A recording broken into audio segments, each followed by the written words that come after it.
हाँ सुषमा जी बोलिए।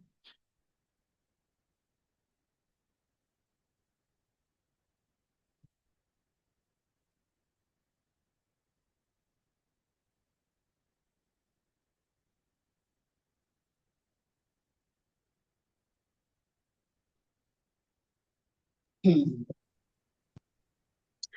प्रायोगिक भाषात्मक शब्द के निम्न भेद हैं।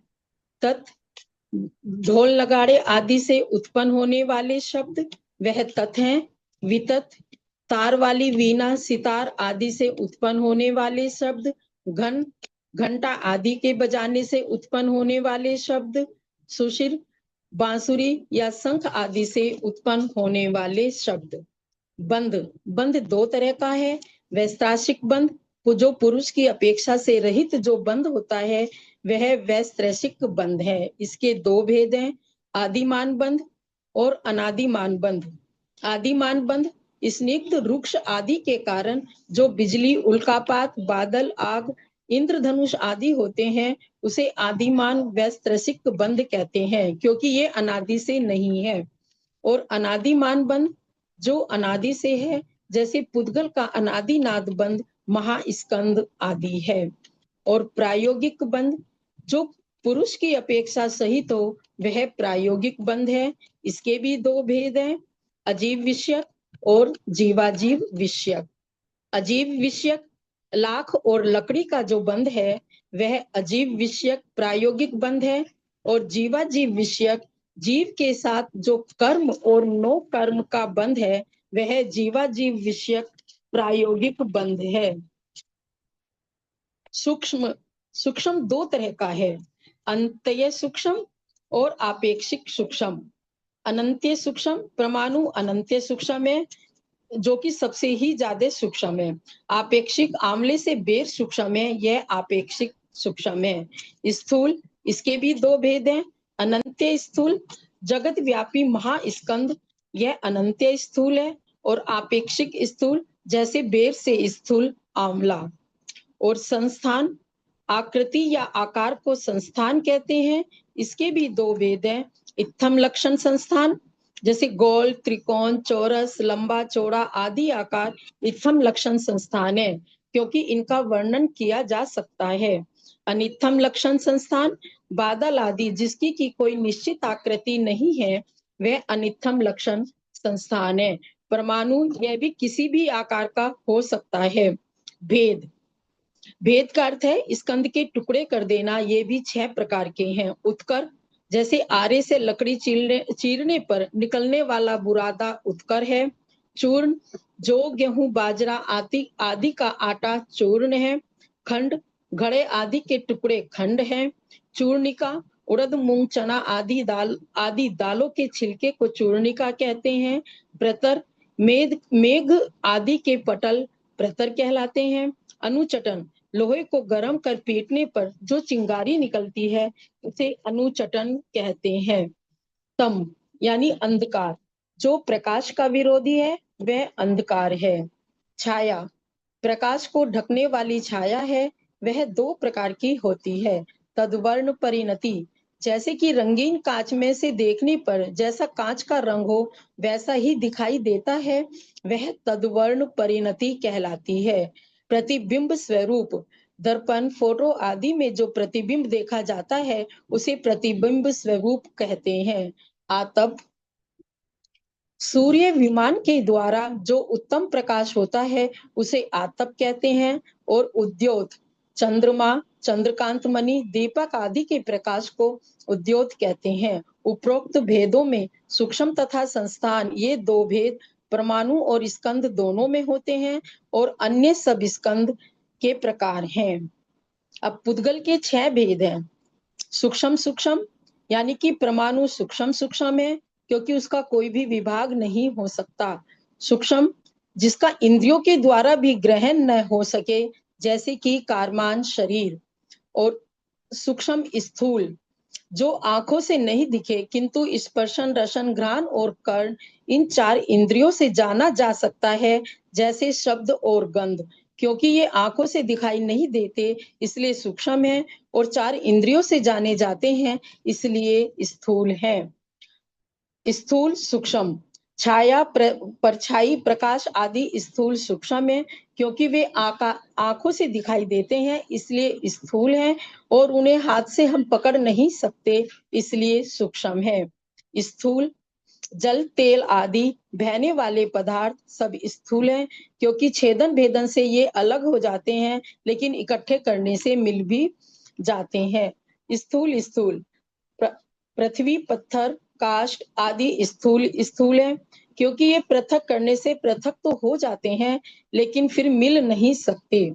परमाणु इंद्रिय ग्राह्य नहीं है, किंतु इंद्रिय ग्राह्य होने की उसमें योग्यता है, इसीलिए सूक्ष्म स्कंद को भी समझना चाहिए।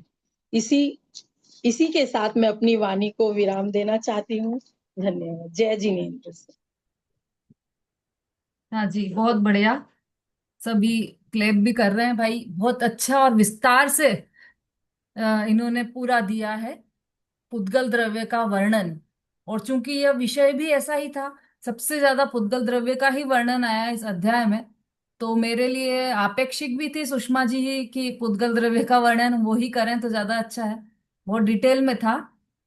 इसमें एक, जहां पर सुषमा जी ध्यान देना, हम्म। संकोच विस्तार की शक्ति एकमात्र जीव द्रव्य में ही है, उसके अतिरिक्त किसी हाँ, द्रव्य में नहीं है। तो जो 16वां सूत्र है वह जीव द्रव्य के लिए है, वह सूत्र पुद्गल द्रव्य के लिए नहीं है। नहीं तो मैंने तो संकोच विस्तार का तो नहीं बोला। सुनो आप, जो हम्म। दीपक का उदाहरण दिया है ना आपने, घड़ा और दीपक का, वह दीपक का और घड़े का उदाहरण जीव द्रव्य के लिए ही लागू होता है, क्योंकि जीव द्रव्य दीदी में मैंने विस्तार की शक्ति। उसका नहीं, घड़े का नहीं दिया मैंने उदाहरण। मैंने दीपक, सिर्फ ये कहा था कि जैसे एक जगह, मतलब हमने एक कमरे में प्रकाश किया, तो उसी जगह हम 50 दीपक और जला सकते हैं, मतलब उसी जगह। घड़े घड़े का नहीं, मतलब उदाहरण था। ठीक है। हाँ, पर वो ठीक है, वो आपने दिया है वो ठीक है, लेकिन जैसे ये संकोच विस्तार की जो शक्ति है वह मात्र जीव द्रव्य में होती है। बहुत अच्छा आपने इसका विश्लेषण किया है। पुद्गल द्रव्य के भेद भी बताए हैं आपने सूक्ष्म। वैसे तो ये पुद्गल द्रव्य के गुण और पर्याय, ये पूरा एक एक डिटेल में शब्द, बंध, सूक्ष्म, स्थूल, संस्थान, भेद, तमस, छाया, आतप, उद्योत, ये सब पूरा एक एक का अर्थ बहुत अच्छी तरह से आपने अपने वक्तव्य में लिया है। पर पुद्गल द्रव्य के जो भेद हैं वो आपके विषय में नहीं थे, फिर भी आपने लिए हैं, वो बहुत अच्छा है। क्योंकि पुद्गल द्रव्य के भेद के लिए तो अभी और वक्ता आने वाले हैं, वो उसका भेद लेंगे। पर बहुत अच्छा वक्तव्य रहा आपका, बहुत बढ़िया, बहुत ही साधुवाद आपको। और अब धर्म द्रव्य का विस्तार से विवेचन करने के लिए श्रीमती संगीता जी जैन, हैंड रेस कीजिए।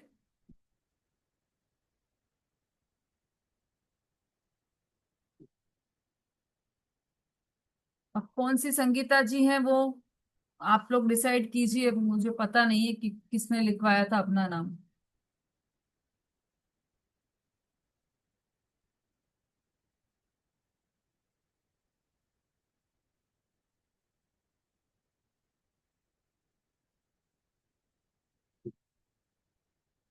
दीदी मेरा विषय तो पुद्गल द्रव्य के भेद है।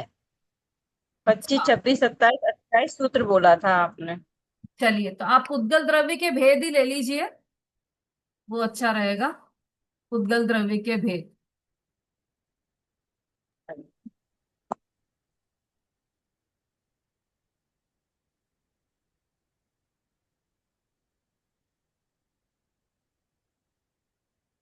दीदी वो बारिश आ गई तो मैं कपड़े उठाने चली गई। नंबर और सूत्र जरूर बोलिए, अपने वक्तव्य में शामिल कीजिए सूत्र नंबर भी और सूत्र भी। हाँ जी। अज्ञान मिटे भव भव का अब, अज्ञान मिटे भव भव का अब, नव ज्ञान दीप बस जल जाए। मेरी ही बस मेरा हूँ शाश्वत, मैं ही बस मेरा हूँ शाश्वत। यह ज्ञान किरण अब खिल जाए। ना रहे किसी से अभिलाषा, ना रहे किसी से अभिलाषा, ना खेद तनिक हो जाने का, हो रहा साथ पर मिला नहीं, जो रहा साथ पर मिला नहीं, वह ज्ञान तत्व अब मिल जाए, वह ज्ञान तत्व अब मिल जाए। अध्यात्म की गंगा बहाने वाली आदरणीय दीदी को शुद्धात्म वंदन करते हुए सभी अध्यात्म पिपासु बहनों को सादर जय जिनेन्द्र। जैसा कि हम सभी को विदित है कि आज तत्वार्थ सूत्र की 5वीं अध्याय की गोष्ठी चल रही है और उसमें मेरा विषय है पुद्गल द्रव्य के भेद। दीदी हम सभी को बहुत अच्छा पढ़ा रही हैं, पर ये मेरी जिम्मेदारी है कि मैं उसे कितना समझ पा रही हूँ, पर मैं समझने का पूरा प्रयास कर रही हूँ। यदि मुझसे कोई गलती हो तो आप उसमें सुधार कर दीजिए। मेरा विषय जैसे कि पुद्गल द्रव्य के भेद हैं।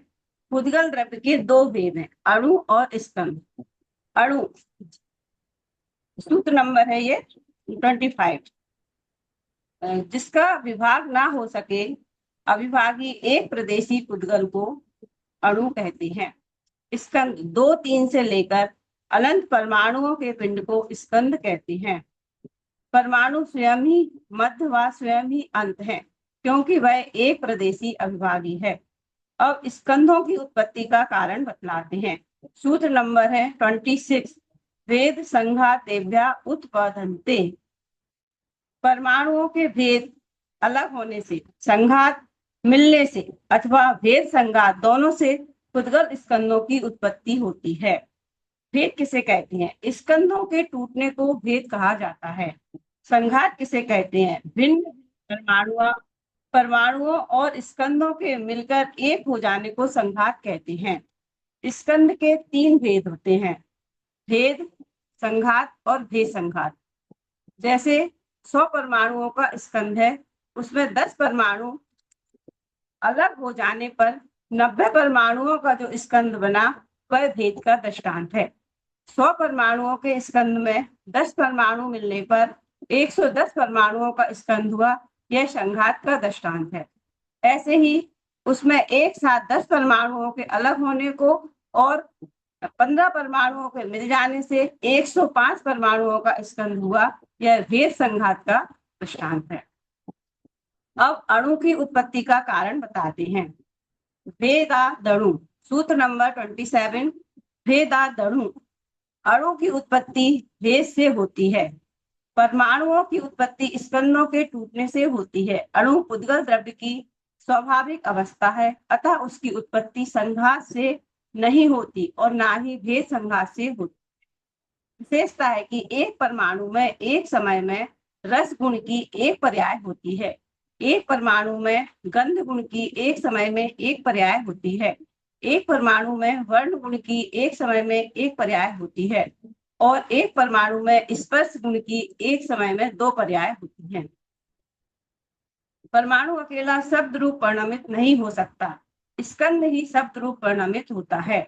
स्कंध रूप में रहते हुए प्रत्येक परमाणु स्वतंत्र व परिपूर्ण है। अणु में 5 पर्याय एक साथ होती है, स्कंध में 20 पर्याय हो सकती हैं। अब दिखाई देने योग्य स्थूल स्कंध की उत्पत्ति का कारण बताते हैं। सूत्र नंबर है 28। वेद संघाताभ्याम चाक्षुष। वेद संघाताभ्याम चाक्षुष। चक्षु इंद्रिय से देखने योग्य स्कंध भेद और संघात दोनों के एकत्र रूप होने से उत्पन्न होता है, अकेले भेद से नहीं।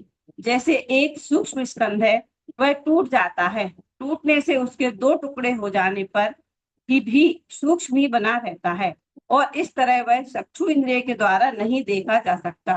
किंतु जब वह सूक्ष्म स्कंध दूसरे स्कंध से मिलकर स्थूल रूप हो जाता है, तब वह चक्षु का विषय हो जाता है। सूत्र में चाक्षुष शब्द का प्रयोग किया गया है, उसका अर्थ चक्षु इंद्रिय गोचर होता है। अब अचाक्षुष स्कंध जो चक्षु इंद्रिय से ना जाना जाए वह अचाक्षुष स्कंध है। जैसे कारमान शरीर जो अनंत परमाणुओं का पिंड है, पर वह अचाक्षुष स्कंध है। चाक्षुष स्कंध जो चक्षु इंद्रिय से जाना जाता है उसे चाक्षुष स्कंध कहते हैं। अब प्रश्न होता है कि ऐसे परमाणु जो हमें आंखों से दिखाई नहीं देते, क्या वे हमें आंखों से दिखाई दे सकते हैं? क्या चाक्षुष स्कंद अचाक्षुष स्कंद चाक्षुष स्कंद बन सकता है?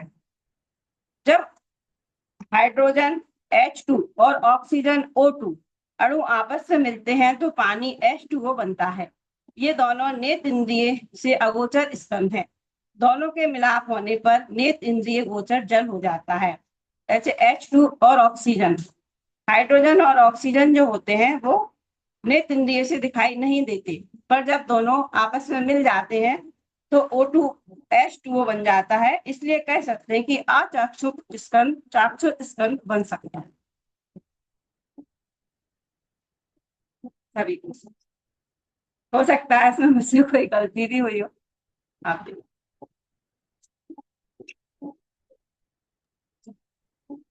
तो आपने वक्तव्य बकायदा लिखकर और बहुत अच्छी तैयारी के साथ अपना वक्तव्य रखा है और बहुत विनम्रता के साथ अपना वक्तव्य रखा है। बहुत बढ़िया। अ, स्कंध के भेद, भेद संघात और भेद संघात, ये स्कंद के भेद नहीं है, ये स्कंद की उत्पत्ति के विधि है। ये कारण एक प्रकार की विधि है, इस प्रकार से स्कंद उत्पन्न होता है। और स्कंद के भेद में क्या आएगा, किसी को ध्यान है?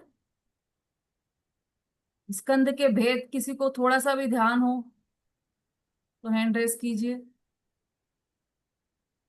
स्कंद के भेद बताए थे रेणु जी। दीदी उद्गल के स्कंद के भेद में आएगा दीदी, स्थूल स्थूल, स्थूल स्थूल सूक्ष्म, सूक्ष्म स्थूल, और सूक्ष्म सूक्ष्म। बहुत बढ़िया, ये तो है ही। इसके अलावा और भी स्कंद के भेद बताए थे, वो किसी को ध्यान है?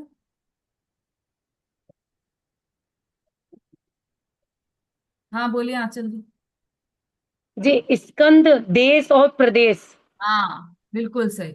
यदि इसका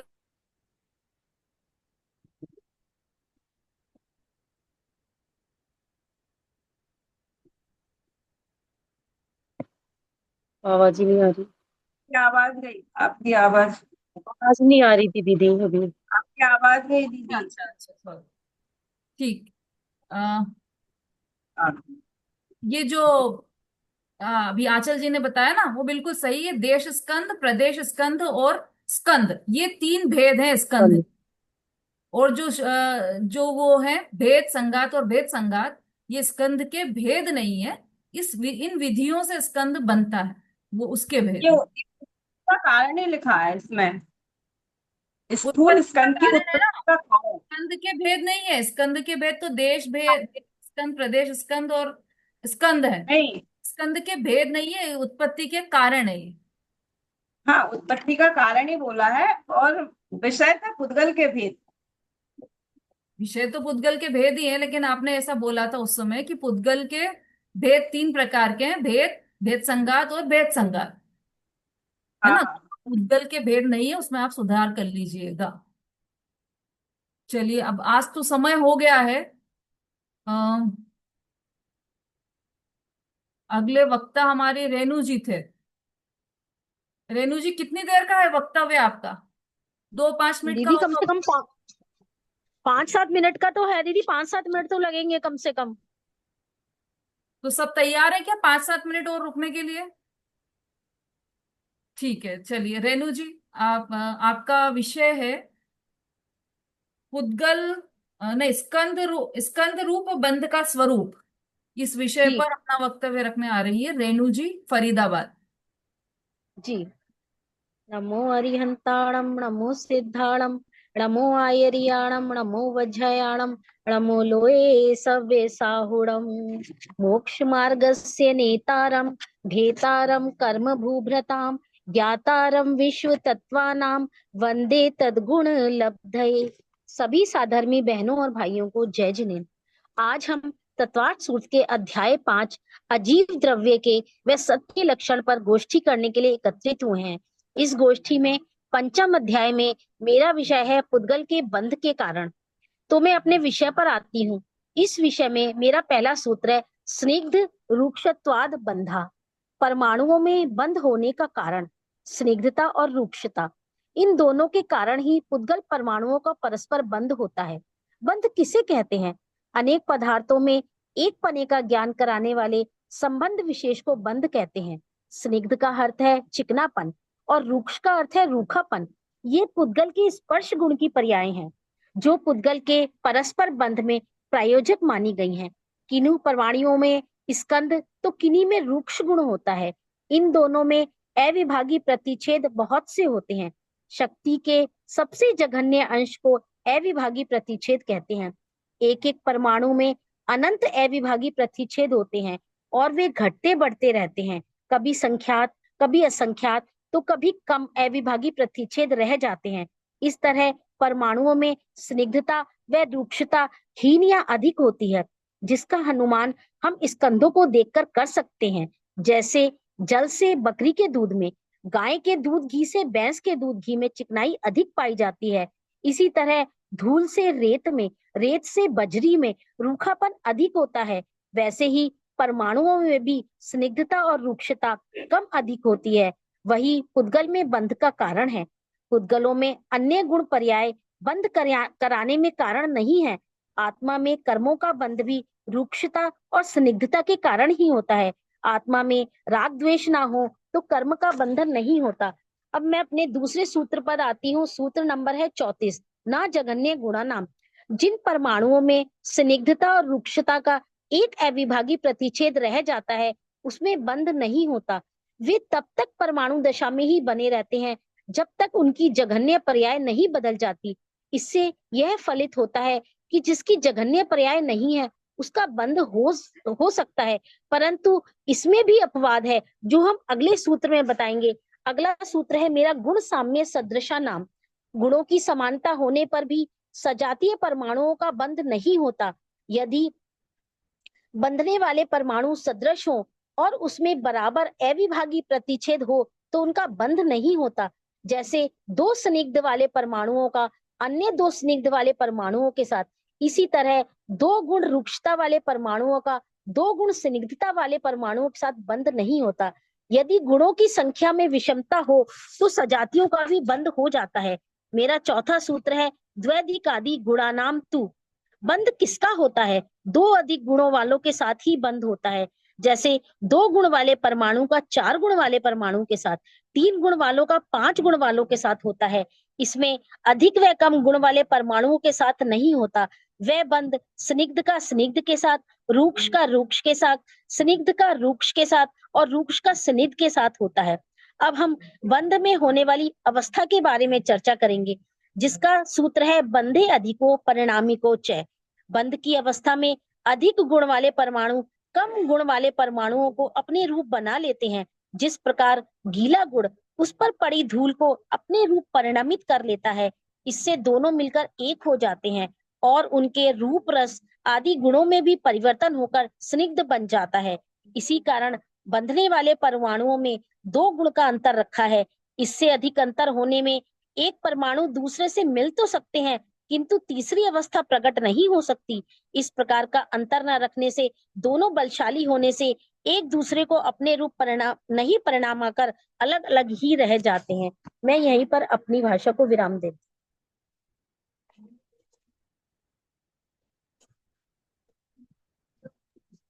हाँ, बहुत अच्छा रेणु जी। बहुत ही शॉर्ट में और एकदम सटीक वर्णन किया है इन्होंने। जितना जितना अपेक्षित था उतना उतना ही वर्णन किया है। बहुत बढ़िया। और सारे सूत्र, सूत्र नंबर सहित और पूरे सूत्र बकायदा बोलकर, और इन्होंने एक एक सूत्र का अर्थ पकड़कर किया है। बहुत बढ़िया। बंध किस प्रकार होता है, बंध का क्या स्वरूप है, यह हमने देख लिया। जो परमाणु है उनका आपस में बंध का क्या स्वरूप है, यह हमने समझा अभी। अब आगे की गोष्ठी कल हमारी, कल वक्ता जो भी अब रह गए हैं वो कल तैयार रहें। आज तो अनीता जी भी तैयारी के साथ आई हैं। कल आपका मंगलाचरण रहेगा अनीता जी, ठीक है? कल आप आइएगा। तो अभी यहीं पर अपन इस सभा को यहीं विराम देते हैं। जावाणी के ज्ञान से सूझे लोकालो, सोवाणी मस्तक नमु सदा देत हूँ लो। बोलिए जिनवाणी माता की जय। हूँ। महान जय जय धर्म की जय हो। आचार्य उमा स्वामी की जय। अनंत जय परम सिद्ध।